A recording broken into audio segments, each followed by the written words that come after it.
Hi, and welcome to this edition of Business Supes, where we talk with successful business owners, learn a little bit about them, their business, and of course, their business superpower. Today, I am joined by Noah Parris from Parris Financial. Noah, thanks so much for taking some time to be with us today. Eric, it's great to be with you. So, why don't we just jump right on in here? Why don't you tell us a little bit about yourself? Tell us a little bit about your business. What's your origin story? You bet. I'm 30 years in Tulsa, married to Christina, almost 28 years. We have two daughters, almost 21 this Saturday, and then a 17-year-old. Um, the older is at Sanford in Birmingham, Alabama, and the younger is at Regent here in Tulsa. So we love our family. But in terms of the follow-up on that was the business, like how indeed. I first got introduced to financial planning when I was age 20. And Okay. that's when I first got the first taste of it. And came to ORU, which brought me to Tulsa. I'm a West Coastie. Came to ORU at age 23. And I got a business management degree. Um, Went into technology and telecom type roles. Got an MBA in investment finance along the way, and always had that interest in that bug of doing planning work. I've Okay. always been oriented towards people and being in front of people, being with people, um, and so with the 0809 financial crisis, that forced my hand. So I never Hmm. came into this profession because it's starting from scratch, right? Right. You build a book, you build clients, You eat and what you kill, basically, right? effectively, right? Right. I mean, one of the reasons that I came into the career, Eric, was for the residual income that Hmm. can come with it. Right. So to your point, I don't have to eat what I kill every single month for the rest of my life, right? Not that there's anything wrong with those types of professions, but the way I Right. wanted to build out my business, I wanted to build a compounding effort Hmm. business. So So kind of a hunter and a farmer. yeah, that's exactly right. So anyways, the global financial crisis of 0809 really forced my hand, and Hmm. the wife did have to go back to work, but we got to work. I got to work hard, and we've made a successful go of it. Very cool. So what was it about owning your own business that appealed to you? Because I mean, you think about, we go through the education system and we're really taught to be employees. So what was it about owning your own business that really spoke to you? Uh, well, we teach three I's. I've got some colleagues in a study group, and we talk about three I's together. Those three I's are income, independence, and impact, and not necessarily in that order, right? Um, and so I'm wired for impact. I've always been wired to influence. I've been through year one degree here in Tulsa, and that was one of my top five green drivers. For anyone out there who knows that language, is something I could do 8 hours a day and I'd still feel energized. I might be physically Hmm. tired, but Right. I'm still energized by the work, and so that kind of impact and influence was really motivating. And Eric, owning my own time and being able to create my own trajectory Hmm. of it towards independence with the income and the impact. I mean, it's just a great marriage for what I wanted to embark upon. Yeah. Yeah. Yeah. And it's interesting you say that because I've asked that question, I don't even know how many times now, and it always comes back to freedom. It always comes back to financial freedom. It comes back to time freedom. It comes back to the freedom to pick who you work with. So I think entrepreneurs and freedom kind of go hand in hand. Yeah. God willing, the American dream is still alive and Yeah, kicking, right? And it absolutely. truly is. It truly is just that dream to create something awesome. So okay, so how long did you say you've been doing this now as far as owning your own Yeah. business? This 14th year. 14th year. Okay, great. So what is it do you think that sets you apart from other folks out there who do what you do? Yeah, I thought about this yesterday as I was prepping for our call, and I think this dovetails into my superpower. And Hmm. it's our first, we're first and foremost a financial planning firm. Okay. So clients need to implement financial products. And we have a niche of going to market with both investment tools and risk management or insurance tools. Okay. Um, and yet you can get those from a lot of different places. So how this dovetails into my superpower is we aim for thoughtful, engaging, and often non-financial conversations Mm, first. okay. And when I say thoughtful and engaging, that's where I really love investing time with people, Eric, and spending quality time with them. Really listening. And that indeed I believe is my superpower, is the ability to connect and listen intently. We're very distracted today for right, wrong, Hmm. or indifferent, right? Smartphones has Right. made us dumb. We talked about that offline, right? But uh, so it's I have found that we differentiate as a team when we're present Hmm. and when we're really listening, and I'm not checking, some smartphone, Right. or I'm not, checking a phone device, etc. Yeah. No, So and that's a great point. Go that ahead. starts the differentiation. I was just gonna Hmm. finish. I was gonna finish that point. Yeah.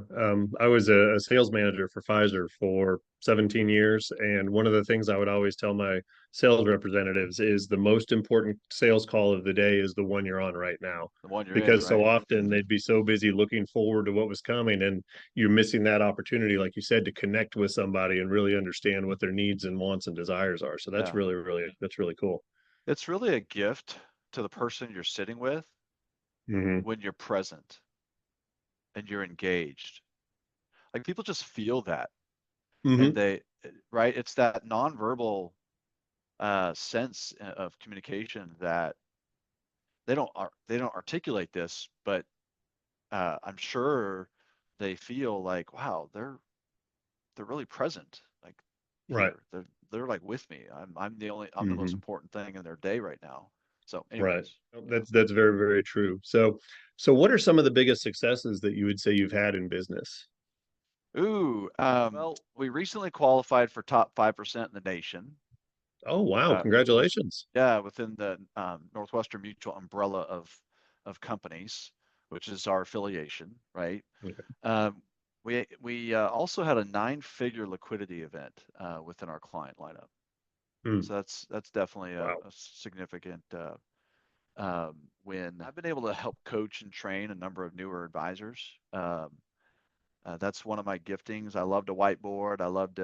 I've always been wired as a player coach, as an athlete, right? I was always leading Hmm. and directing team members on the court, and so I've always been wired to be a bit of a coach. I don't know. Okay. I don't like being a manager of people. I just like to be a consultant who kind of comes in, Hmm. does the teaching, and then I'm out. Right. Kind of like the The, fun uncle. the what? Kind of like the fun uncle who gets to come have fun with the kids Yes, and then leave, and then mom and dad get to discipline them. Yeah. that's perfect. I got to use that.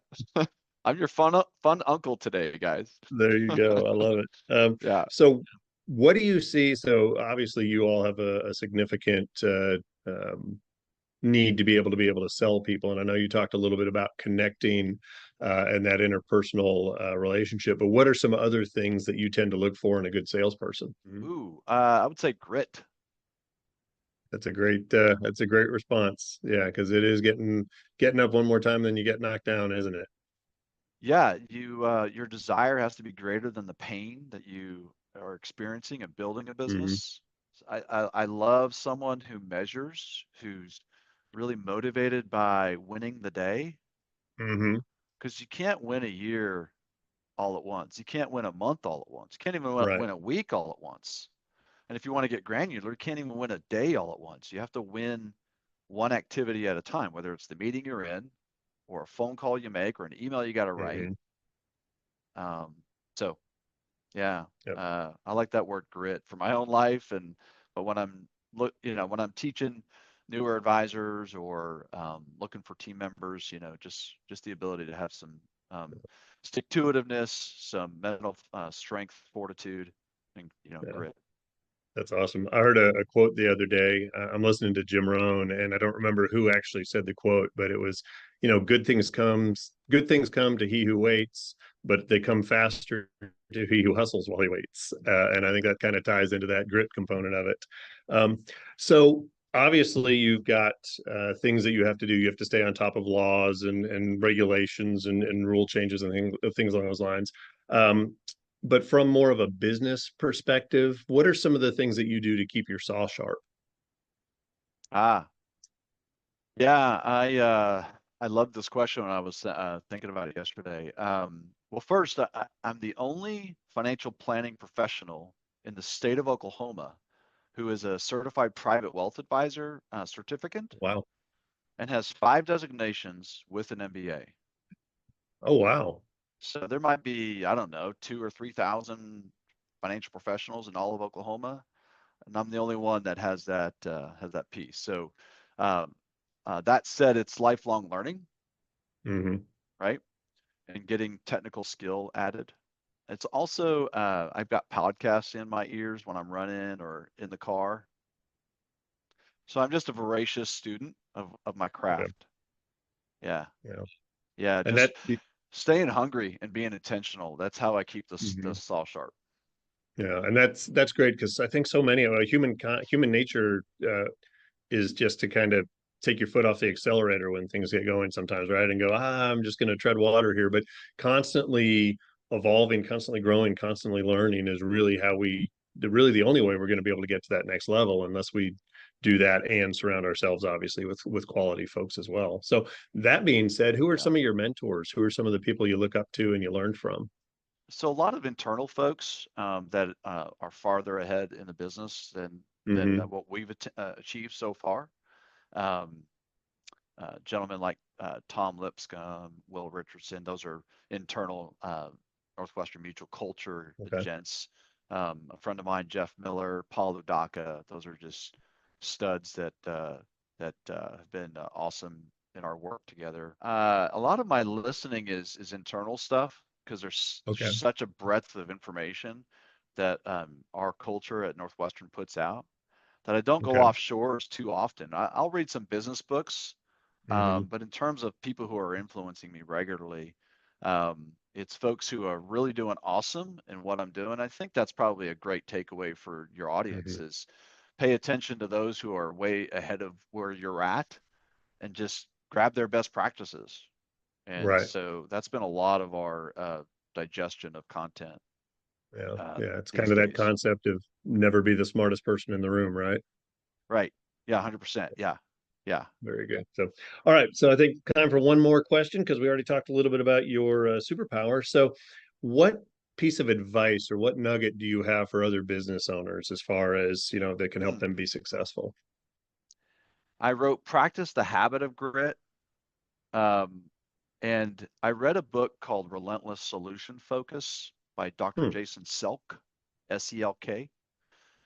Relentless Solution Focus.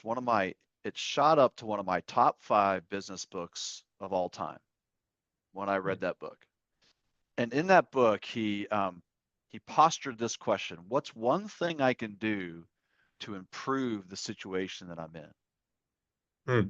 Or what's one thing I can do to impact given what just happened, whether good or bad? Let's say you just got a great win. Well, to your point earlier, are you going to just sit on your hands and just mail it in and go on vacation for the next 30 days, right? Right. What do champions do? Hmm. They go attack the day, Yep. right? So it can be bad things, it can be good things. It's just what am I going to do in response to what just happened? You can get that down to the granular, right?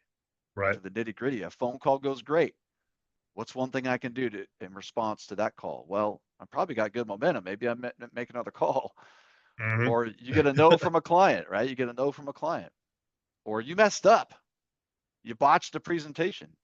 What's one thing I can do to impact this situation? And Yep.